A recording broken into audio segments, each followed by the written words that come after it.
नमस्कार, मी मयुरी आणि आपण पाहत आहात 7 स्टार न्यूज. भविष्यातील पिढीला योग्य दिशा देण्यासाठी आजची महिला निर्णयक्षम, कृतिशील तसेच शारीरिक मानसिकदृष्ट्या सक्षम असणे अत्यावश्यक आहे. कुटुंब, नोकरी आणि समाज या तिन्ही पातळ्यांवर महिलांनी आघाडी घेतली असली तरी त्यांना बळ देण्याची जबाबदारी कुटुंब व समाज व्यवस्थेची आहे, असे प्रतिपादन प्रकाश शिक्षण फाउंडेशनच्या संचालिका सुनीता भोसले पाटील यांनी केले. उरण ईश्वरपूर येथील अस्मिता फाउंडेशनच्या वतीने यशोधन हॉल येथे आयोजित महिला मेळाव्यात त्या प्रमुख पाहुण्या म्हणून बोलत होत्या. कार्यक्रमाच्या अध्यक्षस्थानी उरण ईश्वरपूर नगर परिषदेच्या नूतन नगरसेविका विद्या शिवाजीराव पवार होत्या. आजच्या स्पर्धात्मक युगात शिक्षणाबरोबरच जागतिक घडामोडींवर महिलांचं लक्ष असणे गरजेचे असून कुटुंबाच्या चौकटीबाहेर पडून समाज व देशहितासाठी विधायक कार्यात महिलांनी पुढाकार घ्यावा, असे आवाहन त्यांनी केले.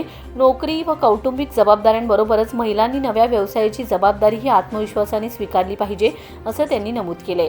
या मेळाव्यास राष्ट्रवादी काँग्रेस पार्टीचे सांगली जिल्हा ग्रामीण उपाध्यक्ष धैर्यशील मोरे, राष्ट्रवादी महिला काँग्रेस पार्टी सांगली जिल्हा ग्रामीण कार्याध्यक्ष तैसीनताई आत्तार, वाळवा तालुका अध्यक्षा सुरेखाताई जगताप, उरण ईश्वरपूरच्या तेजस्विनी पाटील, वाळवा तालुका राष्ट्रवादी काँग्रेस पार्टीचे अध्यक्ष केदार पाटील यांच्यासह अनेक मान्यवरांची उपस्थिती होती. या कार्यक्रमाचे स्वागत व प्रास्ताविक अस्मिता फाउंडेशनचे संचालक अमोल खोत यांनी केले. यावेळी अस्मिता फाउंडेशनच्या लोगोचे प्रकाशन मान्यवरांच्या हस्ते करण्यात आले. फाउंडेशनच्या प्रमुख स्मिता व आरती खोत यांनी 2010 पासून गारमेंट व्यवसायाच्या माध्यमातून महिलांना रोजगार देण्याचा प्रवास उलगडून सांगितलाय. गेल्या 15 वर्षात शेकडो महिलांना रोजगार मिळून त्यांच्या कुटुंबाचे आर्थिक प्रश्न मार्गी लागल्याचं त्यांनी सांगितले. भविष्यात महिलांना घर बसल्या रोजगार उपलब्ध करून देण्याचा मानस असल्याचंही त्यांनी स्पष्ट केले. यावेळी धैर्यशील मोरे व केदार पाटील यांनी मनोगत व्यक्त केले. अस्मिता फाउंडेशनचे संस्थापक अशोक खोत यांनी आभार मानले. Laxman Patil, 7 Star News, Ishwarpur.